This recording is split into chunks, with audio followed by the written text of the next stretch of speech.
Assalamualaikum warahmatullahi wabarakatuh.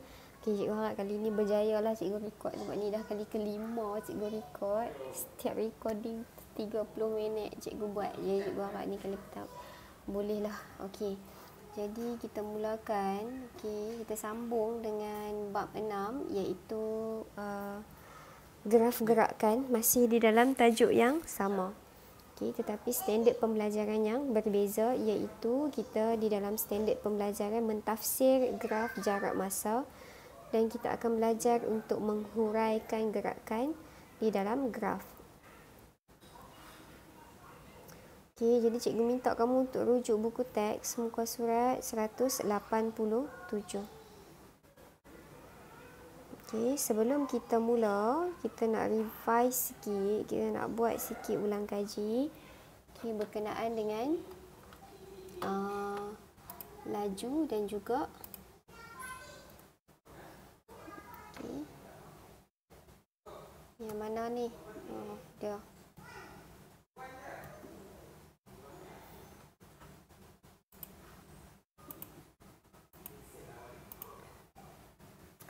Okey, berkenaan dengan laju dan konsep graf jarak masa. Okey, jadi apa yang kamu belajar di lower form dulu iaitu formula laju. Okey, formula laju adalah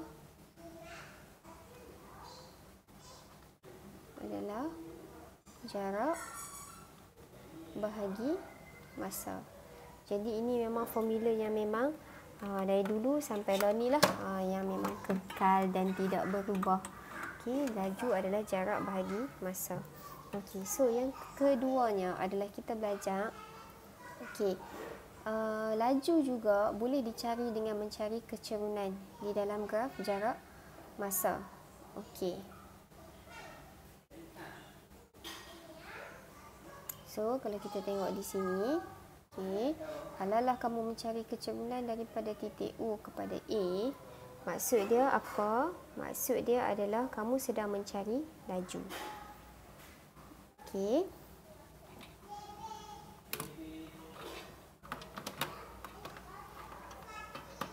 Okey, jadi dua benda ni kamu kena ingatlah. Laju adalah jarak bahagi masa dan kecerunan sesebuah graf mewakili kelajuan untuk graf jarak masa. Okey, graf jarak masa. Okey.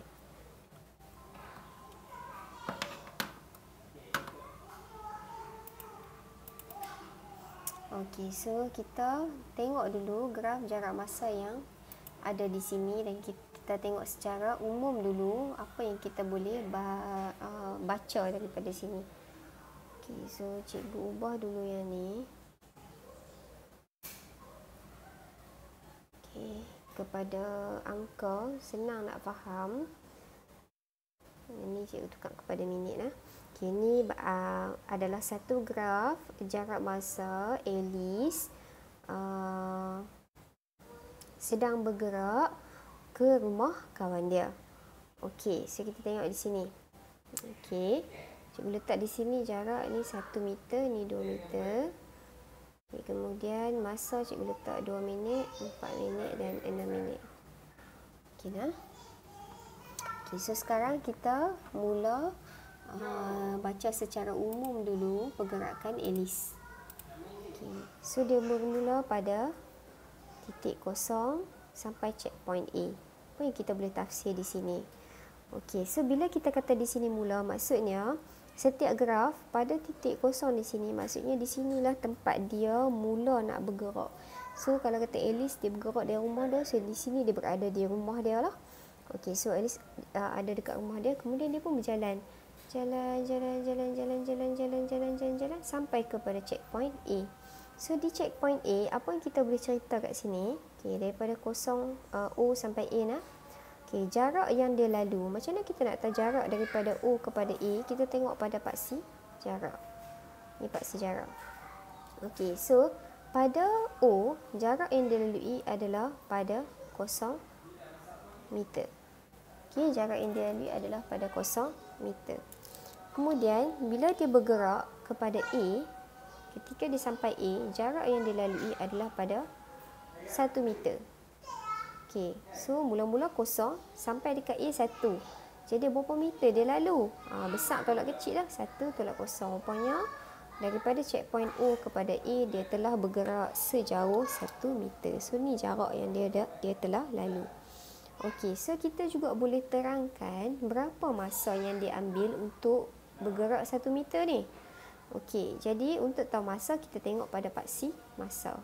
Okey, pada O, masa yang dia ambil adalah kosong. Sebab masa tu dia baru nak bergerak. Jadi belum ada pergerakan masa lagi.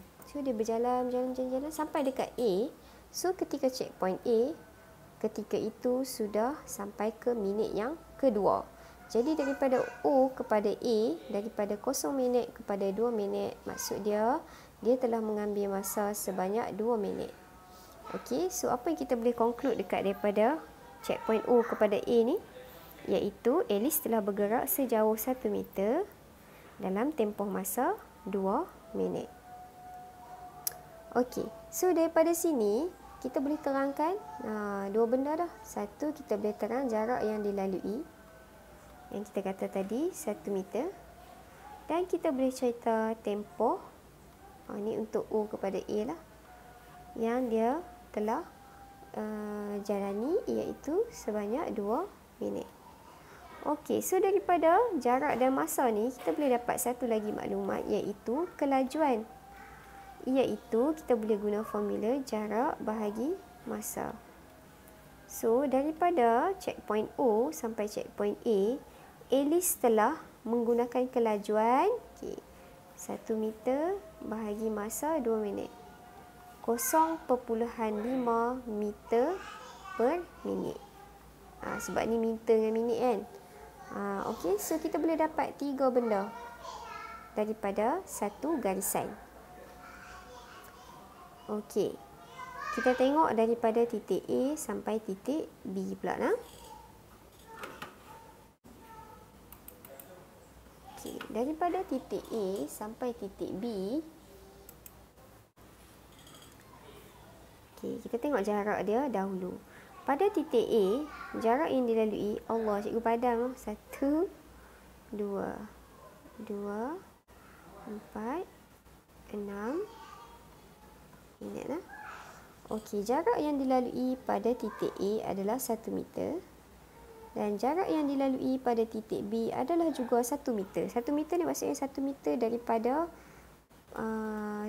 tempat dia mula. Maksudnya 1 meter daripada rumah dia lah. Masa A pun 1 meter daripada rumah dia. Masa B pun 1 meter daripada rumah dia. Apa maksud dia tu? Jarak dia tidak berubah. Maksud dia ketika ini, Alice sedang berhenti. Ataupun kita sebut nama lain dia adalah pegun. Sebab tidak berlaku perubahan jarak. Mungkin dia berhenti kat sini pergi buang sampah ke. Ataupun dia berhenti dia tersempak dengan kawan dia ke. Apa ke. Jadi dia berhenti saat dia bersembang. Okey, jadi kita boleh cerita kat sini. Okey, ni untuk A sampai B nah. Okey, Alice sedang pegun ataupun dia berhenti. Jadi kita tak payah terang pasal jarak lah. Maksudnya tak ada jarak yang berubah. Dan kita boleh cerita tentang masa dia berhenti, iaitu kita tengok pada titik A, masa dia mula berhenti. Masa dia adalah pada minit ke-2 dan dia habis berhenti pada minit ke-4. Jadi tempoh masa dia berhenti ni daripada A kepada B adalah besar tolak kecil, jadi 4 tolak 2. Masa yang diambil untuk berhenti adalah selama 2 minit. Okey. Okey, kita tengok daripada B sampai C. Okey, B sampai C. Kita tengok jarak dia dulu. Okey, pada checkpoint B, dia berada 1 meter daripada rumah dia. Dan ketika dia sampai checkpoint C, dia berada 2 meter daripada rumah dia. Jadi jarak yang dilalui daripada checkpoint B sampai C adalah daripada 1 meter ke 2 meter. So kita ambil yang besar tolak kecil. Okey, so jarak yang dilalui 2 tolak 1 adalah sebanyak 1 meter. Yang kedua, kita boleh terangkan juga tentang tempoh masa. Okey, jadi daripada B kepada C, pada checkpoint B, Alice telah berada pada minit ke-4. Dan pada checkpoint C, Alice telah berada pada minit ke-6. Jadi, tempoh masa dia 4 sampai 6, 6 tolak 4, jadi 2 minit. So, automatik kita boleh cari laju, di mana kita guna formula jarak bahagi masa, iaitu 1 bahagi 2, dan kita akan dapat 0.5 meter seminit. Okay, jadi kita boleh terang benda tu. Bila kita dapat graf, kita boleh terang jarak, kita boleh terang tempoh yang diambil, dan kita boleh terang tentang kelajuan.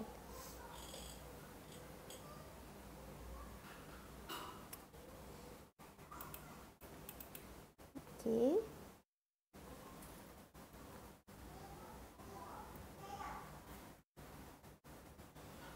Tapi kepada next slide.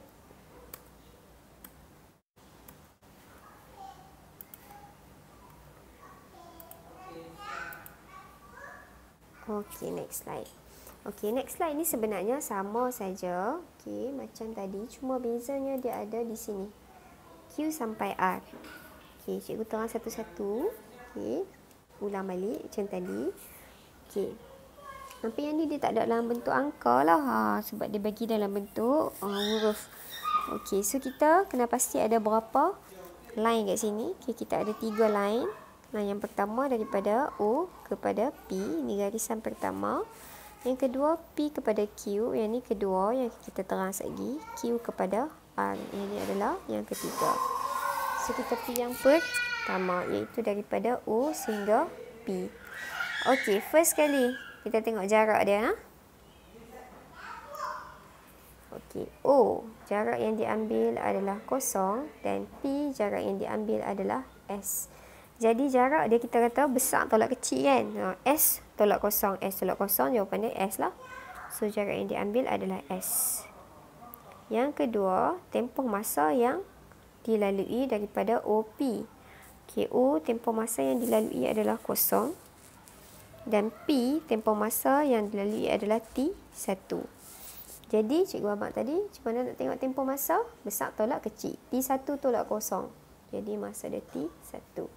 Dan ketiga, kita boleh terangkan tentang laju, jarak bahagi masa, S bahagi T1. Okey. P kepada Q. Nak terang jarak tak di sini? Tak perlu sebab dia sedang berhenti. Garisan dia adalah mendatar. Jadi kita boleh terus objek sedang pegun dan kita boleh terus cerita tentang tempoh masa dia pegun, iaitu daripada dia mula berhenti pada P, iaitu pada masa T1, dan habis berhenti pada Q, iaitu pada masa T2. Jadi tempoh dia adalah T2 tolak T1. Kita tak boleh nak habak dalam bentuk angka lah. Okey. Dan terakhir adalah QR. Okey, QR ni sama juga. Cuma kita kena terangkan di sini bila dia turun ke bawah, maksudnya dia sedang berpatah balik. Okey, contoh dia kalau kat sini, cikgu kata tadi, Alice dia nak pergi rumah kawan dia. Jadi ni dia pergi rumah kawan dia. Kemudian dia sampai rumah kawan dia, dia berhenti, duduk rumah kawan dia. Dan di sini menunjukkan dia berpatah balik ke rumah dia. Okey, so kita boleh terangkan dekat sini. Jarak yang dilalui juga sama. Dan kita boleh terangkan masa juga. Dan kita juga boleh terangkan tentang laju. Okey, jadi kita teruskan kepada contoh.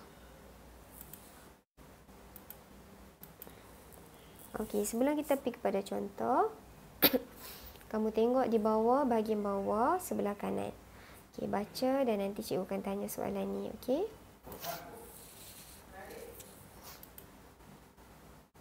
Okey, so ni adalah contoh keempat. Okey, so contoh keempat ni, okey, dia bagi dekat kamu satu graf turun ke bawah, satu graf naik ke atas. Dan graf ini mewakili dua objek. Okey, di mana yang berwarna hijau ni, BC ni adalah graf pergerakan sebuah bas persiaran. Dan yang warna pink ni adalah graf pergerakan sebuah kereta. Okey, jadi dia ada dua graf. So kalau nak mudah nanti cikgu, nak mudah untuk kamu nampak lah, cikgu keluarkan dia. Cikgu asingkan dia. Okey, dia bersilang ni, yang bersilang ni menunjukkan dia sedang berselisih.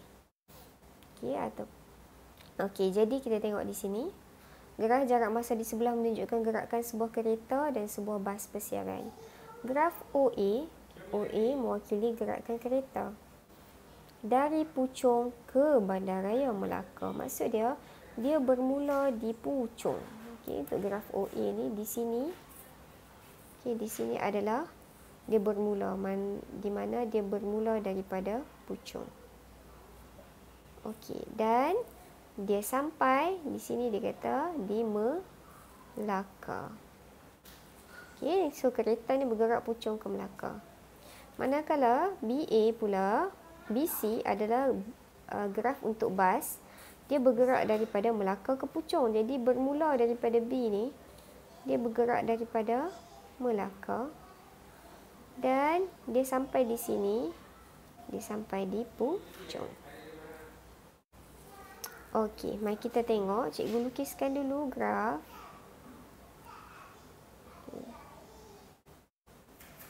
Okey, so ini adalah graf kereta. Ini adalah graf untuk bas. Okey. Dia tukar color lah. Nampak macam dia. Okey. So, di sini jarak kilometer. Dan di sini adalah jam, masa, sama juga jarak, kilometer. Di sini adalah masa, jam. Okey, kereta adalah graf yang naik ke atas. Okey, O, A. Kemudian di sini adalah 150. Di bawah ni adalah 2. Ni dia turun ke bawah 150 dan 3. Okey, mari kita tengok soalan dia. Tentukan beza laju dalam kilometer sejam kedua-dua kenderaan tersebut. Jadi dia nak beza laju. Maksud dia kena cari laju untuk kereta, kena cari laju untuk bas. Kemudian kita kena cari beza dia. Okey. So, nak cari laju, tulis dulu formula. Laju sama dengan jarak bahagi masa. Okey, so kita tengok item ni punya jarak. Pada mulanya, jarak dia pada U adalah kosong. Dia bergerak sampai A. Bila dia sampai A, jarak yang dilalui adalah 150. Kosong dan 150. Jadi, jarak yang dilalui adalah 150. Okey, manakala untuk masa pula, pada O, masa yang dilalui adalah kosong dan pada A, masa yang dilalui adalah 2. Jadi, 2 tolak kosong, 2. Jadi, laju yang telah kereta ini lalui adalah 75 km sejam. Apa cikgu tulis ni? 75 km sejam. Okey, untuk bas pula, kita tengok jarak dia.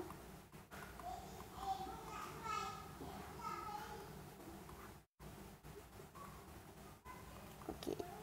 Pada mulanya, di sini titik B, di sini titik C. Okey, titik B, jarak yang diambil adalah 150. Dan bila dia bergerak ke titik C, jarak yang diambil adalah kosong. Jadi, 150 tolak kosong, 150. Untuk masa, pada mula dia bergerak, B adalah kosong. Dan bila dia sampai dekat C, masa dia adalah 3. 3 tolak kosong, 3. Jadi, laju dia adalah 150 bagi 3, 50 km sejam. Jadi, soalan tanya beza. So, laju kereta 75, laju bas 50. Beza dia adalah 25 km sejam. Okey. Kita bergerak pada soalan contoh seterusnya.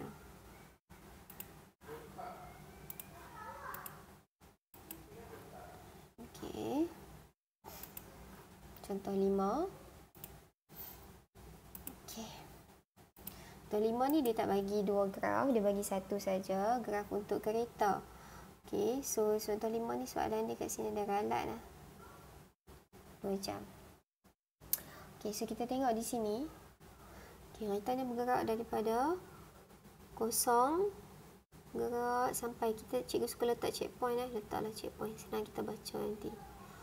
Okey, sampai checkpoint A, dia bergerak 150, tempoh masa 2 jam. A kepada B dia berhenti daripada jam kedua ke jam ketiga sejam. B kepada C dia bergerak daripada 150 sampai 270. So yang ni dia bergerak 120 km dan masa yang diambil di sini adalah sebanyak 1.5 jam. Okay, sebab sini 4.5 kan? Okey. So kita pergi soalan A. Tentukan tempoh masa kereta berada dalam keadaan yang pegun.